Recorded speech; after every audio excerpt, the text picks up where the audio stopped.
Let's get back to strolling instead of scrolling. Before we can safely come together, we need the facts on COVID-19 vaccines. Visit getvaccineanswers.org so you can make an informed decision for yourself and for your fam. It's been difficult because I hadn't been able to see my grandchildren. An expression on someone's face when you do something nice for them. I miss all my friends in school. Visit getvaccineanswers.org so you can make an informed decision about COVID-19 vaccine. For 200 years, Montgomery, Alabama has been making history by people who had the courage to stand up for change. Today, this riverfront city has been reborn, embracing the past and looking forward to the future. From the National Memorial for Peace and Justice to the stage of the Alabama Shakespeare Festival, this is where history was and is made. We are proud to call Montgomery home, and together, we can be the change.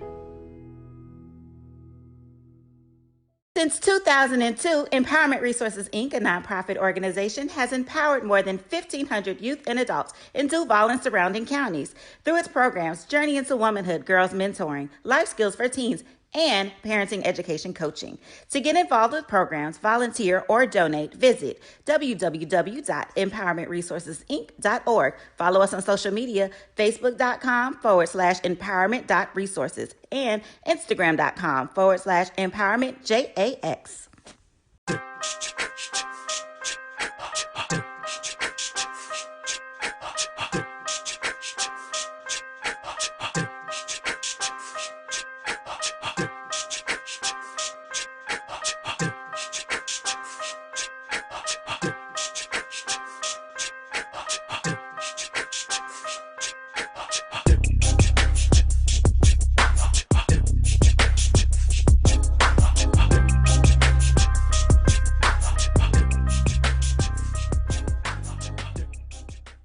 I'm returning to Clinton Parish, and Tampa's my community.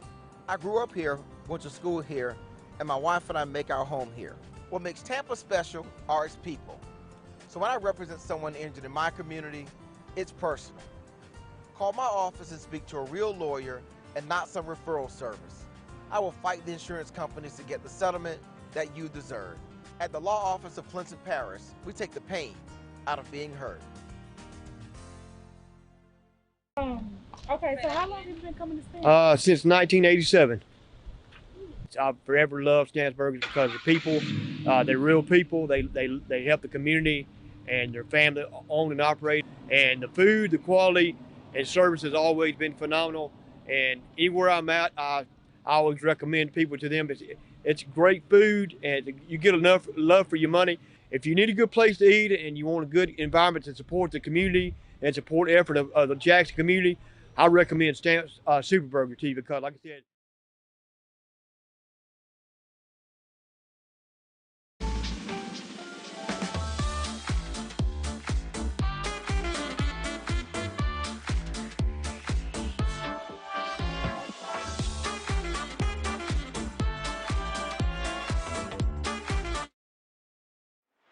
Let's get back to strolling instead of scrolling.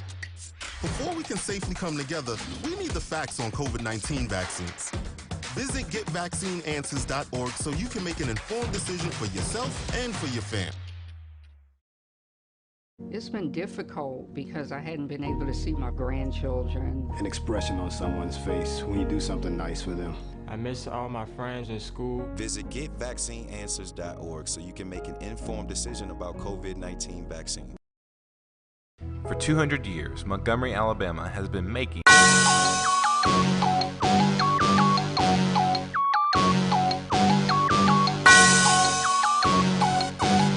Yeah.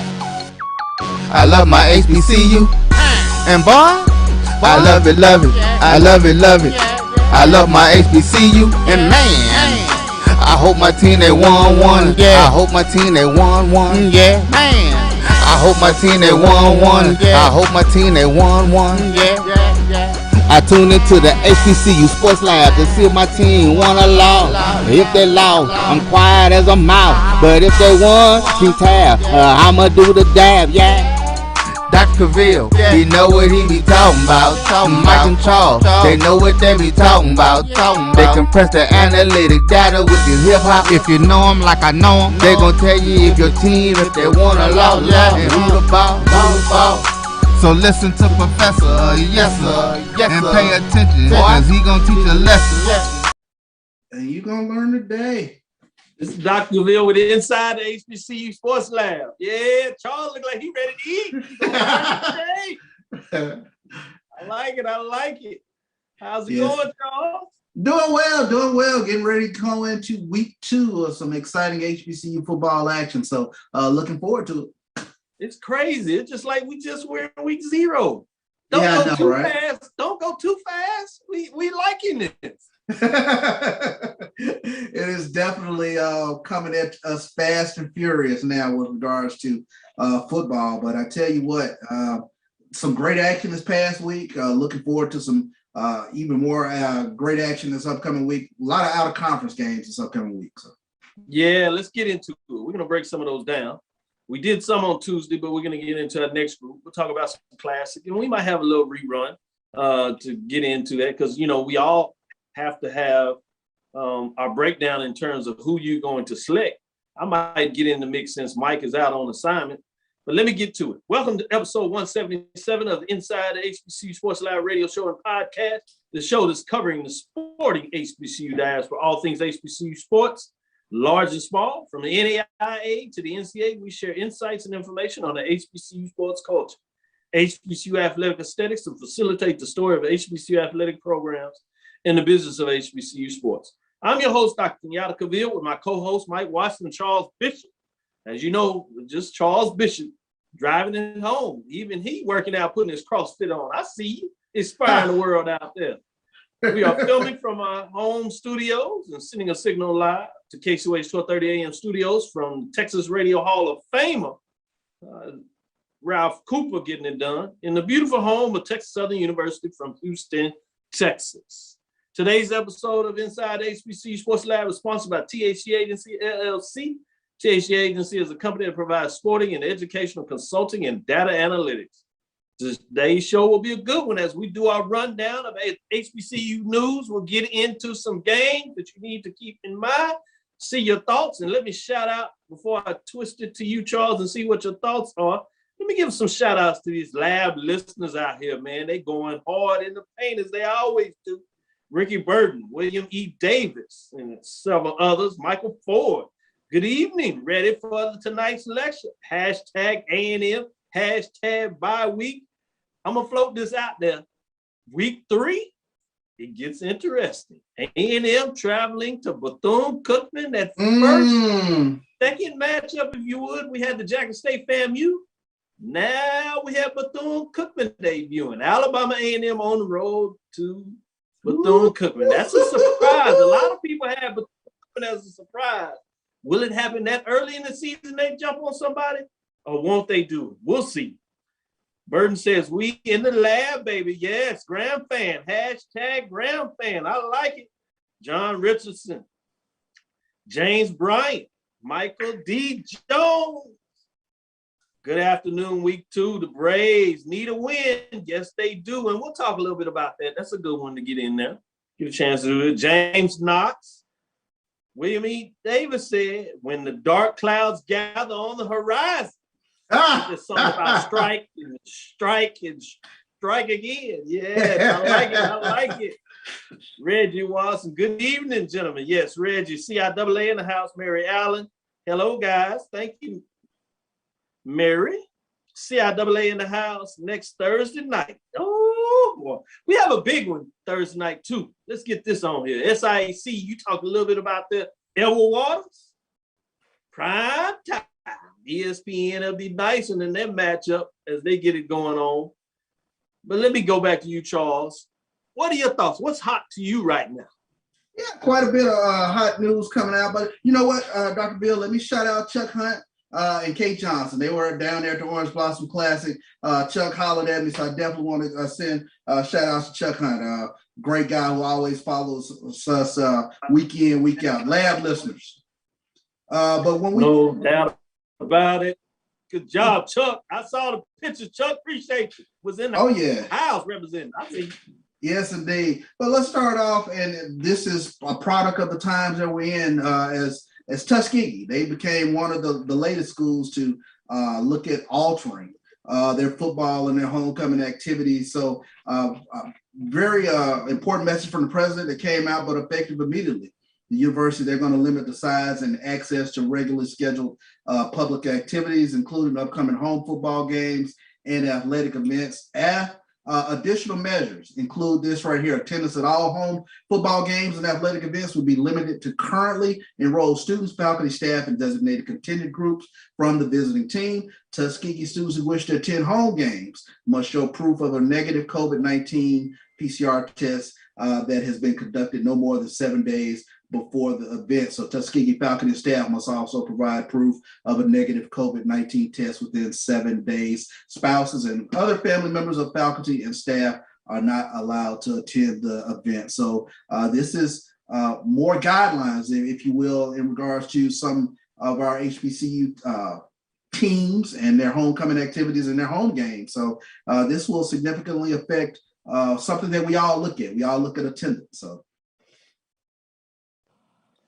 Great points you're making there, but let me double dip on this one. North Carolina A&T to require vaccination and negative COVID-19 test results at sporting events. That one is courtesy of HBCU Sports. The Tuskegee one that I read on that you spoke about was courtesy of HBCU Game Day. So you see it going back and forth. They went even deeper in terms of what they Aggies, many of them call out the greatest homecoming on earth. They have counseled some of the events associated with that. And so that came out this past Wednesday. So you see them matriculating out. North Carolina will require vaccinated fans under 12 of age to take a COVID-19 test within 72 hours before home contests and prove they have a negative test. So you'll see more of that. Earlier this week, you had CIAA, COVID-19 game cancellation policies. We've seen these roll out for conferences, seeding and ranking from CIAA. They talk about the process and pretty involved, whether it's volleyball, softball, tennis, bowling, obviously football, they break down in terms of reschedule the game if possible, but they have a due date that you have to do that. November 10th, April 30th, April 20th, and March 20th, respectively, between those sports. And then football, the only date they have is prior to the Saturday of the conference championship game. So it's fascinating. We see all this. So let me throw this back to you. What are your thoughts on this? You said it was a sign of the time. Do you see this as a good move first? And two, do you think you're going to see many other HBCUs specifically doing this as well? I think we are the significantly affected group. So yeah, I do think that we'll see more protocols put in place by our various athletic teams, but you have to be proactive. The reality of it is during this current time period right now, the COVID numbers are, what they are. They are not coming down. They're still high. And the African-American population is a significantly affected group. So until there's more vaccinating, masking, things of that nature, I think, universities have to be proactive. And I think this is what you'll see. I agree with you, Charles. And, as a little plug, you can even make sure that you mask up supporting HBCU sports lab. So I agree with you in all seriousness. Get vaccinated. We've seen the testing that's out there. And on the other side, more than anything, we've seen the tragedy of folks for whatever reason that didn't get vaccinated. And it's affecting young people. And a lot of that has to do with adults making the decision of not doing it. And at this point, children have an option under 12. And so that's almost callous in a lot of ways that you could be that self-indulgent within yourself to understand that there's a greater good. And so I know in a lot of ways, we're not necessarily speaking to our lab listeners because they are very loyal, very educated in a lot of ways. And some of them have had their own tragedies that they had to deal with. So prayers go out for any of you all that had to deal with that in terms of dealing with the tragedies associated with COVID-19. But hopefully we can do what's necessary to support that. So we'll come back. We told you earlier that we were going to do our little math in terms of some pick'em. We'll throw that out there. We had that with pick'em. We didn't get it in there, but they told you, JSU and FAMU. I think they went to JSU, but we'll get a chance to test Charles today and see what he thinks on some of those pick'ems. But as we do that, get back to some of the stuff associated with more of the games. What else news do you have out there in the HBCU world, sir? Well, I thought this was significant. When you take a look at the Jackson State and FAMU game, in terms of the rating that it pulled, 0.422 rating, that rating nearly doubled the Pac-12 Big Ten matchup of Oregon State and Purdue. So we're taking a look at Jackson State and FAM, had a total viewership of 715,000 viewers. So I think that's significant. You couple that along with the great numbers that were pulled week 0 with the Meac SWAC Challenge. And, you know, all signs are pointing up in terms of something you've always talked about, Dr. Cavil, how important television viewership is with regards to watching the HBCU. So it's something to continue to watch during the course of the season, where those ratings come out and see who's not only attending the game, but even more important, who's watching the game.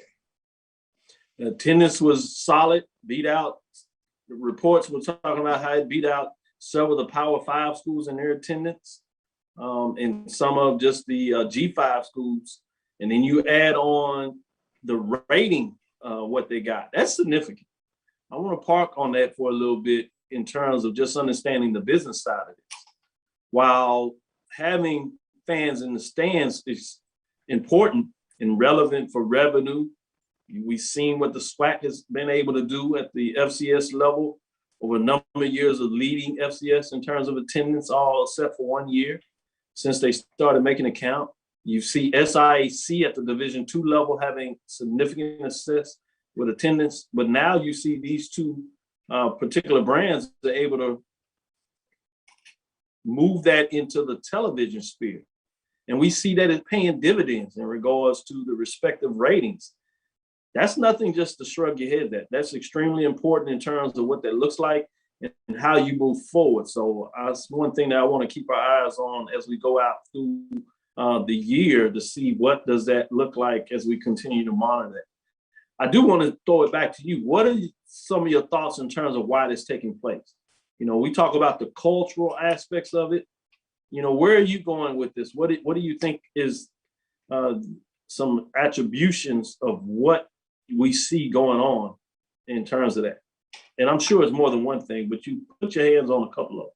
Yeah, I think one thing is the pent up excitement of watching college football. That's one thing that I think is a significant driver, and especially teams that you didn't get an opportunity to see in the spring. I think Alcorn, North Carolina Central, that was a great Meac SWAC challenge. Everybody I knew who's an HBCU fan, they were in front of their television watching that game. Jackson State and Florida A&M, that is a significant matchup in terms of two brand names within HBCU football that had an opportunity to get it on to start the season off. So that generated quite a bit of excitement. But I think you just have this pent up energy in terms of HBCU football and everything that Coach Prime, Deion Sanders has brought with regards to the exposure, I think, of watching the HBCU football. I think that plays a little bit of a hand in there as well. So I'm not sure right now how big a hand, but I think it's definitely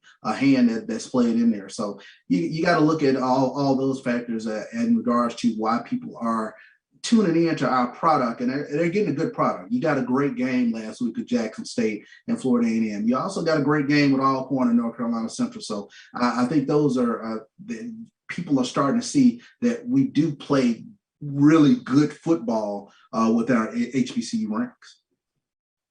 And part of that is just the entertainment value. You know, when things are entertainment, you know, you have a close competitive game, that's going to help with the ratings as well. G. Boom Holly put something out there that we do need to acknowledge and consider. We will see how those ratings are when everyone is playing on Saturday night like these week 0 and Sunday game, competition for viewers were different. Very true. The competition is going to be out there. But part of that week 0 was a strategic decision to make sure that you got in front of the competition. So part of the strategy of putting in week 0 is just that. So you do not have that competition.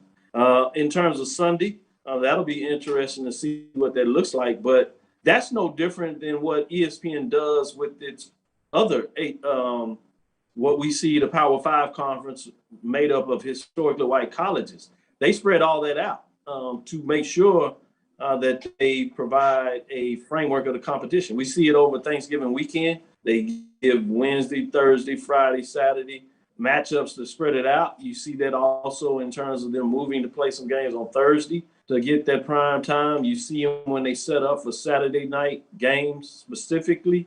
So that is just a truism for the television market in and of itself. But I do think that is a great point that you make out there in terms of G. Boone Homely, what that looks like. With that, Lonnie Shaw, giving a shout out, Kate Johnson, giving a shout out to these individuals. Let's go to our first break. This is Dr. Cavil inside the HBCU Sports Lab with Mike Washington and Charles Bishop. We'll be right back with the second quarter. Let's get back to strolling instead of scrolling. Before we can safely come together, we need the facts on COVID-19 vaccines. Visit getvaccineanswers.org so you can make an informed decision for yourself and for your fam.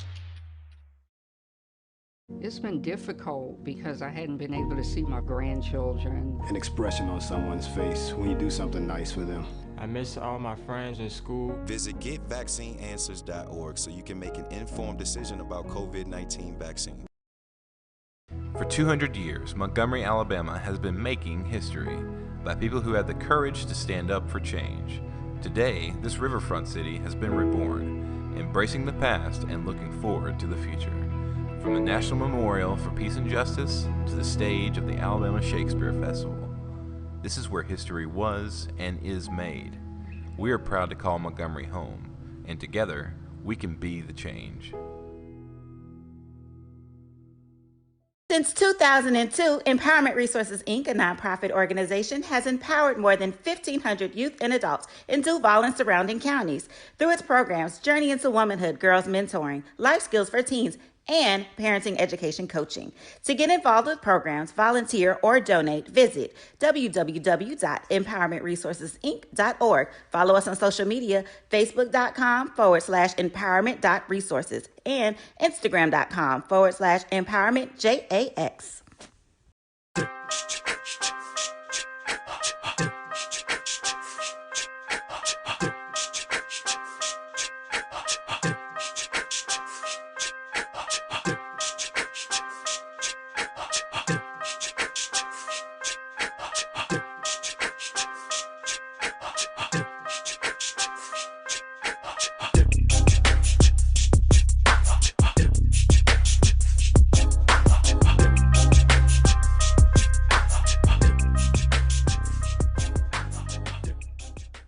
I'm returning to Clinton, Paris. Compress the analytic data with your hip hop. If you know them like I know them, they gon' tell you if your team, if they want a law, and who the ball.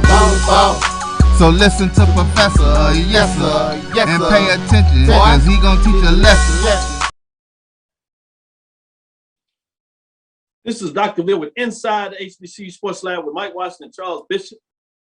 Mike is out on assignment, so I have Charles getting it done, and he's already got some people ragging on him, teasing him, because I see him smiling, so something's going on in the honeysuckle there. But as we get into it, before we get into some of these matchups, and we'll do that on the second half of the show, we'll revisit some after this, but let's get into it. I told you I'm doing my new thing now. I'm debuting this football season, the marching sport ranking. So I'm really excited about this marching ranking. It is a top 10. What's a little different than what you've seen out there in the marketplace in terms of the band? Usually what you have is a fan interactive poll ranking. That's what I see out there. They'll say who won, you get to select who won. But I got a couple of folks out here that are going across the country, Some of them are band experts. Some of them are just general fans. So we mixed it up, just like you see with a traditional fan. But we are assigning wins and losses to HBCU marching sport. You have a battle of a band, and we're focusing mostly on halftime. I know you have 0 quarter in the 5th quarter, but we're going to look at what takes place between those lines when you get on either the turf or the grass, and you have to show up and show out. We do this when there's 2 matchups. So if you're out there and the traveling band doesn't come, you don't qualify in terms of this band poll at that period of time. So if you want to get involved in this, you need to talk to your band director and tell him to put you on the road. Obviously, there's enough HBCUs that playing classics. That'll help some because they usually on there. Or you need to make sure that you're going to go to some of these games when your team is playing in non-classic games. Get on the road. It's not my fault. So let's tee up the top 10. We're going to go through 6 to 10. I'm just going to let you see that. I'm not going to get in a lot of thought on the 6 to 10. You see that going out there, and y'all can see the name. This starts from week 0. So you see some teams, bands, I should say. The marching sport had head-to-head, for example, Alcorn State in terms of Dynamite Band, as you know, the Sounds of Dynamite versus the Blue and Gold Marching Machine. And so you see some of these teams that are moving around and they had games, they go back and forth. So I just wanted you to see that. But let's get into the top 5. That's what we really want. Get into the top 5. Charles, before I get into this top 5, anything about this top 10 in terms of 10 through 6, any concerns you have there, or you want to wait to get into my top 5? Let's get into the top 5. I see one missing from the top 5, but we'll go with it. We'll go with it. I kind of like this. This is going to be fascinating. I'm glad you liked it. So we have number 5, Tennessee State, the Aristocrat. They are 1-1. 1-1 on the season in terms of what they got to get done. They were actually 1-1. And the reason they're 1-1 is they played in the National Battle of the Bands. So remember when I had my week 0, it was part of the bands where you had 8 teams. Okay. 8 bands involved, right?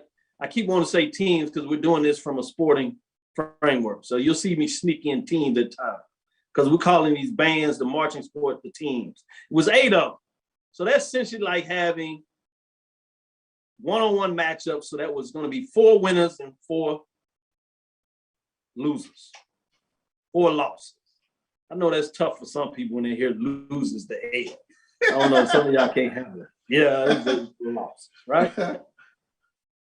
So Tennessee State was not ranked in week 0. They had a loss. They were not part of the top 4 that were ranked that week, so they had lost. They bounced back against Grambling as they went into Cleveland for the Black College Football Hall of Fame. And for my folks that watched the game in person, they gave the nod, the victory to Tennessee State. So they jumped in the top 5. So they 1-1. Okay. They got the L for the National Battle Band. They couldn't get in the top 4, but that direct matchup with Grambling, they got their weight back up, so they won. So it'll be interesting this week because now they get to go down there. Southern Heritage Class, they got another matchup. So they've seen 3 in a row. We're going to see if they get on a roll or do they hurt themselves. 69 points. Prairie View, the Marching Storm, 1-0. And notice they had a conference matchup. So they both got a 1-0 overall, and they get a 1-0 in the conference matchup. That's pretty cool. Okay. So they got to do conference match against Texas Southern, the Ocean and Soul. Yeah. People were saying the Ocean Soul new band director, they sounded really well, smaller in size. But ultimately, what the people told me, it was Prairie View. So they are top 4.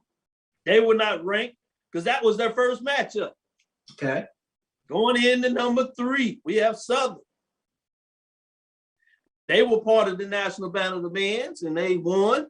They move up some spots, even though they didn't have a head-to-head matchup this week against another HBCU, because some teams fell out and lost a matchup. They moved up 3 spots because week 1 they were number 5. At number 2, you have another example of that, Bethune-Cookman, as they were in the National Battle of the Bands. They were top 4 ranking, so they had a 0. They didn't play in terms of HBCU battle matchup. 2 first-place votes. Some people think they should have been number 1. They move up 2 spots from number 4. At number 1, you have the Florida A&M Marching Storm 1-0. They were on national TV. They had the guy dunk the basketball and all this kind of stuff. They edged out Jackson State. Now, Jackson State is 1-1. Okay. They won and they were top 4 in the National Battle of the Bands, but the head-to-head. And look at this again. This was a conference matchup, so you see FAMU was 1-0 overall, also 1-0 in terms of the head-to-head conference matchup. It's going to be fascinating to see what this happens week to week, to see what the people think about there. Do they say thumbs up or thumbs down to Dr. Cavil's marching sport HBCU band poll rankings? I want to know what the people say. But Charles, they don't have the mic. They have to have their comments down here and let me know what they think. But you get to get the mic and you get to comment. All right. I want to hear your thoughts. Well, here's my first thought. 1, 2, 3, and 4. I don't see any Meac bands anyway. I know it's got to be a Meac band. So I still don't even see a Meac band at 5. So if I'm the Meac, I'm like, what are you doing, Doc? Who are these people telling you? Whatever's going on. Hey, but you know what? Rick, before you do that, go ahead and put back up 6 through 10. They got some love in there. They in there. All right. They in there. All right, I see You got some in there. A&T at 10. Some of them fell out this week. They were in there because they did well. Norfolk State was all the way up to 6 last week. So they Norfolk State a beast. I heard about them at the Battle of the Bands. Well, yeah, they did a good job. They were 6. They were 6 last week, but they fell out. You had a lot of other teams that got in the mix. You got to play. Put your band on the road and either get them in a Battle of the Bands or they need to get into the conference. So what we might also find out, it's unique from this perspective though, is the conference matchups for the MEAC are at the end of the season. Okay. Because they're only 6 teams. So you might see them rise as they start playing more of the HBCU bands. Now you have some cases where they're playing CIAA schools, so it'll be interesting to see about the CIAA MEAC matchups. Interesting. So go ahead. I'm like Alan Malone. This is going to be controversial every week. But you know what? Norfolk State, I see it. I see it because they probably voted won the Battle of the Bands. Yeah, this is not no fan vote. Everybody can go stack the deck with a fan vote. What kind of mess is that? I told you this is not a fan vote. You can tell me your opinion. This is match. This is not because you can stack the deck in a computer ranking and you can go tell all your friends in the alumni association, hey, go vote in this poll. No, we're not doing that. That's just because you support your school. That don't count. That's not marching sport. That's popularity contest.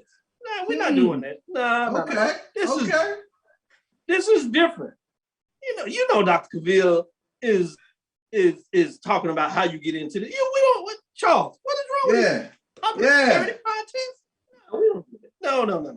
You say this is marching sport, huh? Hopefully Miles will come to the Bluff this Saturday to take on my human jukebox. Yes, that would be a good one. It'd be a mid-major versus major division matchup. I like that. We'll see. That's going to be fascinating. Let me know your thoughts. Truly, let me know. I'll be looking. I'll send some of my scouts down there. They'll be on the Bluff to give me their reports. I want to see it. Southern Heritage Classic is going to be on and popping. That's going to be a matchup. In terms of what looks there, we'll see what that means. Any last comment overall in your thought process of how I presented the HBCU marching sport framework of the top 10, specifically the top 5 programs, wins and losses, conference, non-conference matchup.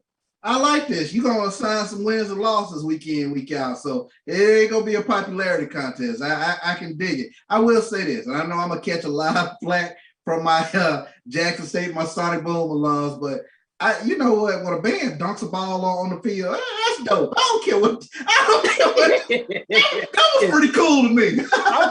I'm proud of you, Charles. That's not saying that. Yeah, shout out to the 100 on that one. They just had a little matchup problem in that one. You know, it's a long season. They can bounce back this week. They got the risk. That's a top 5 matchup. That's one to keep eyes on. They just need to bring it home. They need to bring it home. Field show got to be tight. Yeah. No doubt about it. Well, this is Dr. Bill inside the HBCU Sports Lab with Mike and Charles Bishop. First half of the show, you see week 1. HBCU marching sport top 10 poll rankings. You saw the top 5. We'll see what that looks like. We'll come back and we'll get in more of the football action as we look at some HBCU Classic Major Division, Mid-Major Division. We'll look at some independent non-conference games, and we'll let Charles get down there and break some things down. Stick with us. We'll be right back for the second half of the show.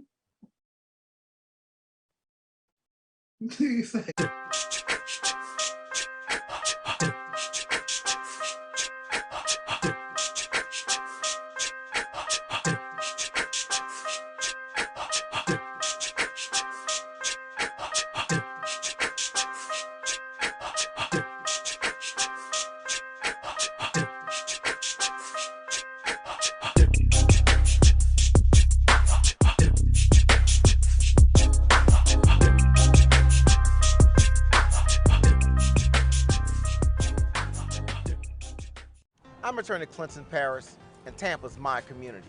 I grew up here, went to school here, and my wife and I make our home here. What makes Tampa special are its people. So when I represent someone injured in my community, it's personal. Call my office and speak to a real lawyer and not some referral service. I will fight the insurance companies to get the settlement that you deserve. At the law office of Clinton Parish, we take the pain out of being hurt. Okay, so how long have you been coming to Stanford? Since 1987. I've forever loved Stansburg because the people, they're real people. They help the community and their family own and operate. And the food, the quality, and service has always been phenomenal. And anywhere I'm at, I always recommend people to them. It's great food, and you get enough love for your money. If you need a good place to eat and you want a good environment to support the community and support the effort of the Jackson community, I recommend Stamp's Superburger to you because, like I said,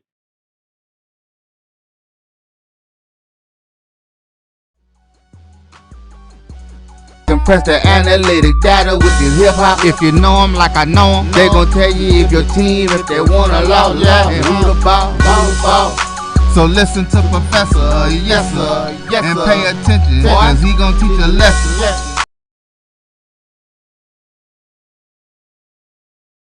This is Dr. Will with Inside the HBCU Sports Lab with Mike Watson, Charles Bishop. I love the comments. Keep them coming. I know some of y'all can't get down with me in my poll rankings. I think some of y'all like it, but it is what it is. We're going to keep it going. We're going to see if I can convert some more of you back on board. But let's get back into it. Let's start off with the HBCU Class Major Division Game of the Week. Memphis, Tennessee is the place to be. For many people, Charles will be in the house, so he'll get a bird's eye view. I saw you on the sideline doing your thing, getting people off the field, getting comments. Brilliant job, great job. Appreciate what you're putting in there. Mm-hmm. But now you got to go face Tennessee State, and Jackson State will get it on.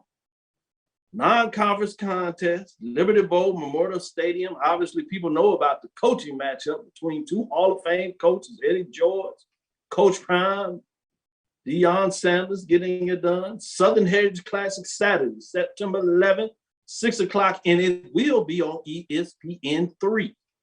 I have it as the number 3 Jackson State Tigers, 1-0 overall, 1-0 in the conference race after defeating FAMU in a defensive struggle. Got it done down there in Miami. Versus Tennessee State Tigers that come in 0-1 after the Tigers lost their first game of the year against Grambling State in Ohio in the Black College Hall of Fame Classic there. Charles, I dressed it up. What are your thoughts on this matchup? Well, I tell you what, this is going to be a very interesting matchup, and the question becomes which team's offense can get on track. Both teams huge defensive performances last week, but really when you take a look at Jackson State, they missed some opportunities that I thought were there, and then they kind of shot themselves in the foot a little bit with a couple of turnovers, but they never could really get into an ebb and flow against Florida A&M. Hats off Florida A&M's defense. Sort of same situation with Tennessee State Grambling. I think it's sort of an ebb and flow sort of situation where both teams really couldn't get things up and going. Tennessee State playing 3 quarterbacks. So I think who is going to be the quarterback that's going to step up in this game. But I tell you what, take a look at Jackson State's defense. If this past Sunday was a precursor to the rest of the season, Jackson State's defense is going to be a real issue. Defensive Player of the Week, Aubrey Miller, he flies around all over the place, but they got a pass rush. That's something we didn't see this past spring. Niles Gaddy and James Houston both coming off the edge, and then getting Malik McClain back this week. Another impact transfer that a lot of Jackson State fans are looking for. So I think Jackson State will get this win. I think Jackson State's offense is going to get on track. They got some weapons that I know without a doubt. I've seen them up close. They can get downfield fast. So I think Jackson State unlocks the key, unlocks the lock, if you will, this upcoming week against Tennessee State, and they will get the victory. I see you going in. So you're saying I need to bring out my Jackson State mask? So you're already calling the shot. You're saying Jackson State will go home and get it done against Tennessee State? It's a grudge. It's a grudge match, but I do believe Jackson State will make it 2 in a row over Tennessee State. I see you. I see you. Wear your mask. Wear your mask. Go out to the game. Make sure you're vaccinated. We don't want you spreading anything. Be safe. Get your barbecue on. Get to the game. Watch the Battle of the Bands. Report back and let me know your thoughts. And I'll make sure that the poll rankings will reveal it. But we're also going to talk about what does Jackson State do.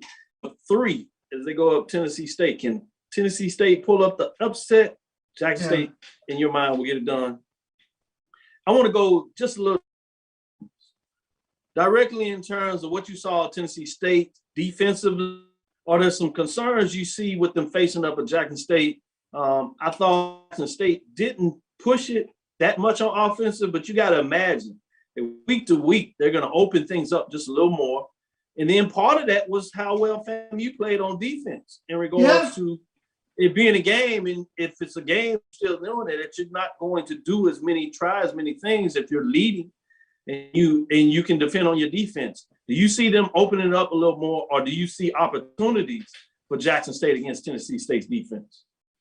I think I see some opportunities for Jackson State's offense against Tennessee State's defense. I think from a defensive perspective, Jackson State, the first thing that you really want to do, and I think this is something that defense coordinator Dennis Thurman talked about last week, stop the run. And Tennessee State has a tremendous running back, all OVC running back in Devon Starlin. I think you got to be able to corral him in some manner. I think Jackson State did a tremendous job last week of keeping Bishop Bonnet from getting off for Florida A&M. It kind of made them one-dimensional, made quarterback a sitting duck back there, and they were able to pin their ears back and tee off. I see something similar this upcoming week with regards to Tennessee State. Tennessee State only had 118 yards total passing last week. They've got to figure out some type of way to get some offense, and that can only happen if they get Devon Starlin off. So the question is for Jackson State, can they stop Starlin? If they stop Starlin, I think the game really tips in their balance at that point. Yeah, Elijah Ray says JSU by 21. Woo! Whoa! It's still a grudge match now. It's still a grudge match. So I can't go up to quite 21, but I think Jackson State will get the win. Chad Cooper says, hopefully this week practice will result in one Tennessee State quarterback playing. Good point, Chad Cooper. We'll see who gets the nod. Coach Prime did say that during the media session for the SWAC and said, no, they playing 3 quarterbacks. You got a problem. You got one. He said, that's not true. Us. That's their problem. I like that's that. True. So let's get into this independent matchup, major division-wise, which is Prairie View. They going on the road. SWAC versus Southland Conference. It's going to be interesting. Thought on that. It's number 5 Prairie View Panthers, 1-0 overall, 1-0 in conference. They're at Incarnate Word. Cardinals lost last week in a shootout in a lot of ways as they played Youngstown State, putting up points. What do you see in this matchup in San Antonio, Texas, Gale and Tom Benson Stadium? This is going to be a fun one. If you're a fan of offenses, you got two quarterbacks who can really fling the ball all over the place. When you take a look at Cameron Ward for Incarnate Word, he threw for 354 yards and 4 touchdowns last week. Incarnate Word is one of those Southland Conference teams. They chunk the ball around all over the place, and you will always see them somewhere within the upper echelon of the FCS in terms of total offense. But you also got Juwan Pass, some SWAC newcomer of the week. He throws for 354 yards. So I think what defenses can get the stops is going to be the big thing in this game.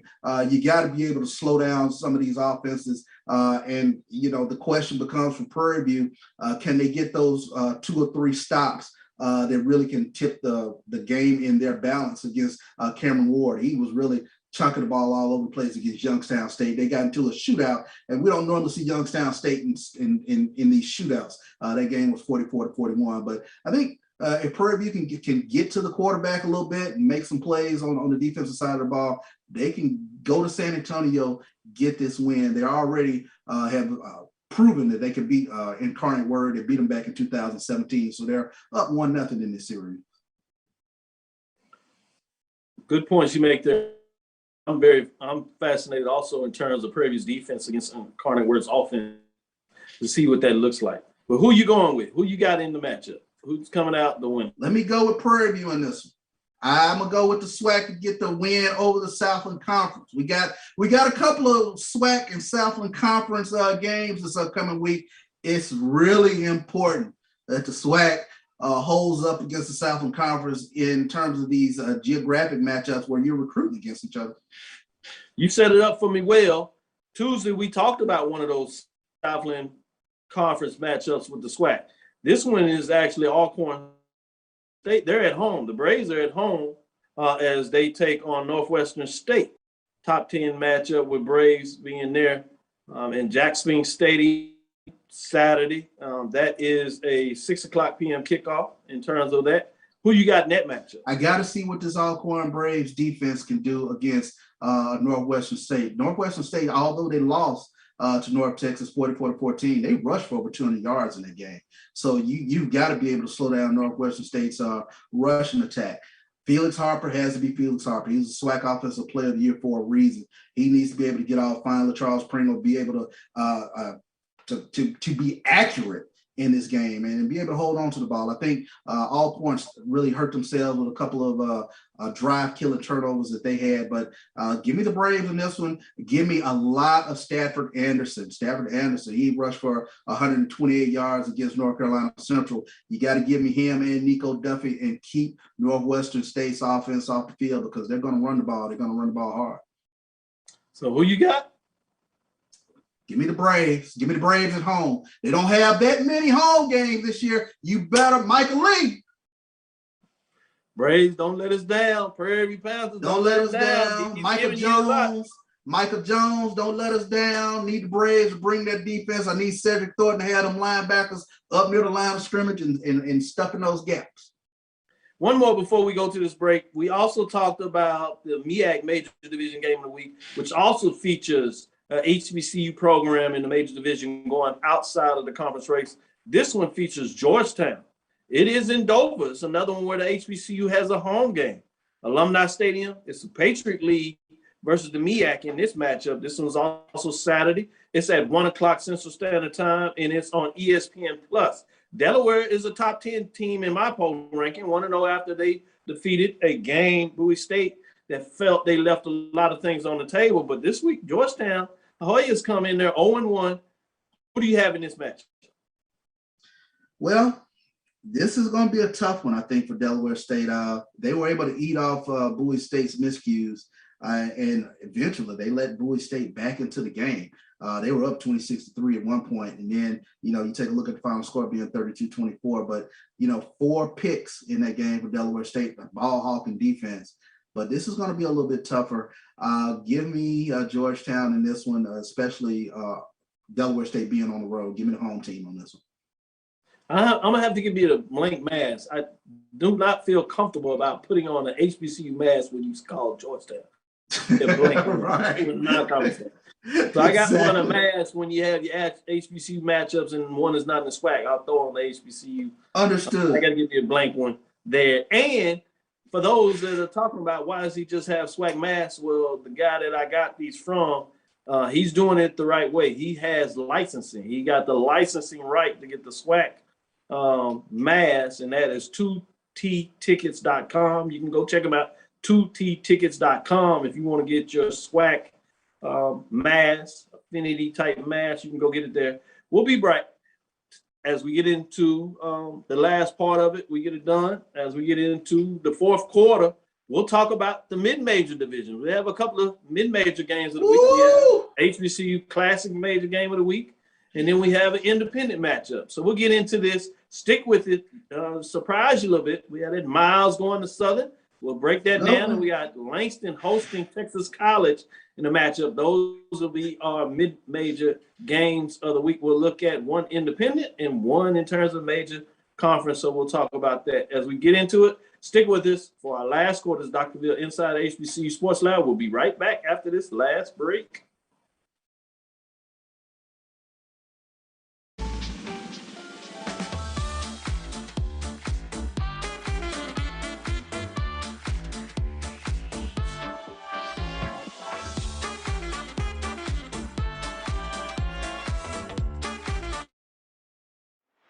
Let's get back to strolling instead of scrolling.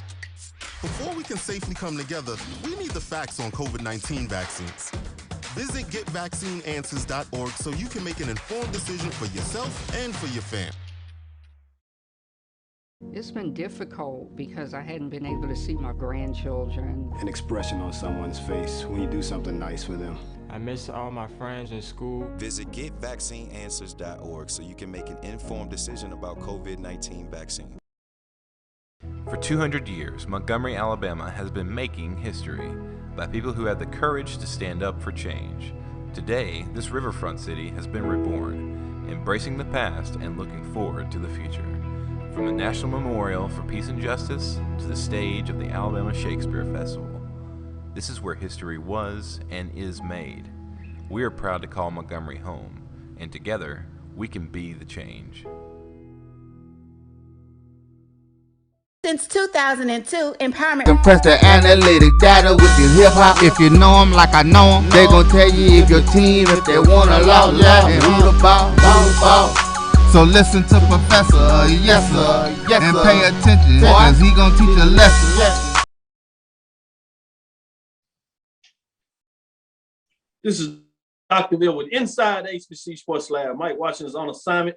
We're going to have to make sure the drinks on Mike. It's my understanding he got a little more change in his pocket.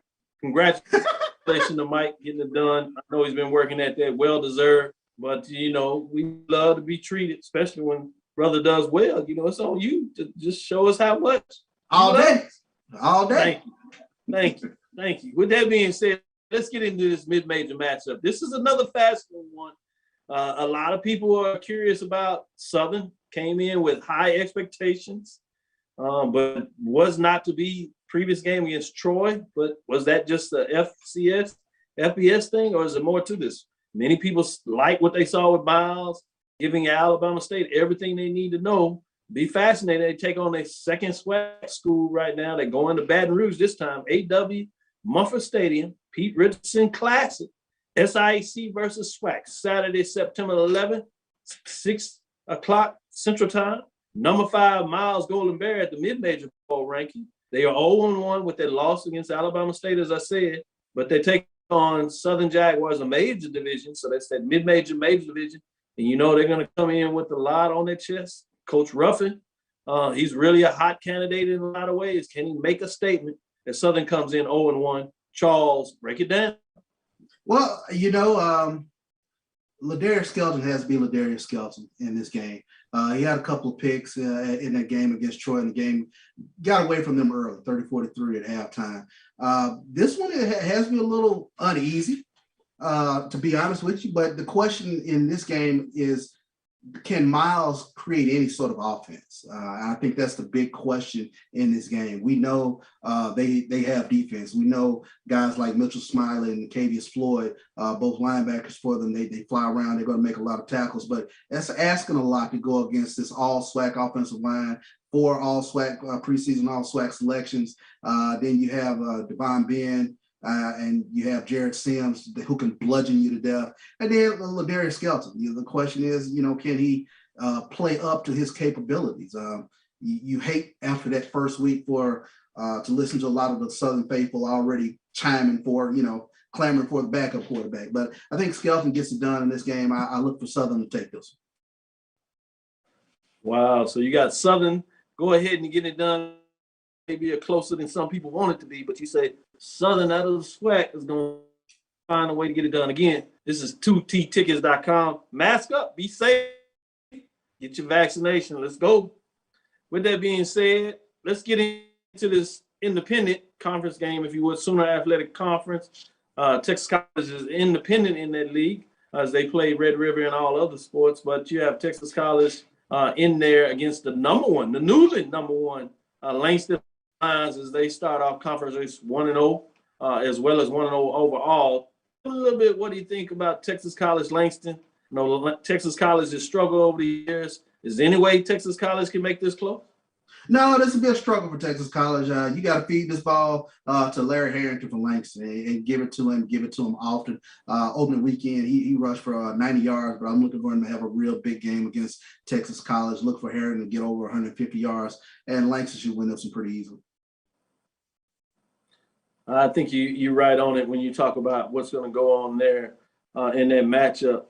In terms of mid-major games, we got into some of them. I do want to go back and at least get your thoughts on who's going to come out of those games. I know we went in depth. There's a good one there. Wingate, North Carolina. You broke it down really well. South Atlantic versus CIAA. Wingate is hosting number 3 Fayetteville State in my mid-major rankings. The Broncos versus the Wingate. Who gets it done in this game? Ooh. What's your score on this one? That's a pretty good one. That's a good one. Fayetteville State really played well the first game. They're looking to get over the hump. Wingate is strong coming out of South Atlantic. Who you edging? Which way you going? Let me go with Fayetteville State on this. Let me see what this defense is talking about. Initial game for Fayetteville State, you had Keyshawn James, 3.5 sacks for the Broncos. So let's see what Fayetteville State's defense can do against Wingate and see if they can cause a little havoc back there and tip the scales in their favor. So look for the Broncos to come out with a W on this. Lane Dragons hit the road this week. Made it somewhat interesting. Stuck around and did some good things. Pine Bluff really controlled most of the game. Got it done against Lane Dragons as they gave them the first loss of the season. But now you got an SIAC matchup. Clark Atlanta found a way to go on the road, get it done. Late score with Livingston. Excited about what Clark Atlanta Panthers. Many people don't give them much credit. They went on the road and got a solid game. Obviously, a team of their ilk. But now they're in the conference race. Lane comes over there. Who you got? Lane Dragons. Do they rebound in this matchup? Or does Clark Atlanta, number 10 in the ranking, do they keep it going, etch up in the top 10 ranking next week, and find a way to get their second win of the season? A conference win. Which way are you going with this matchup?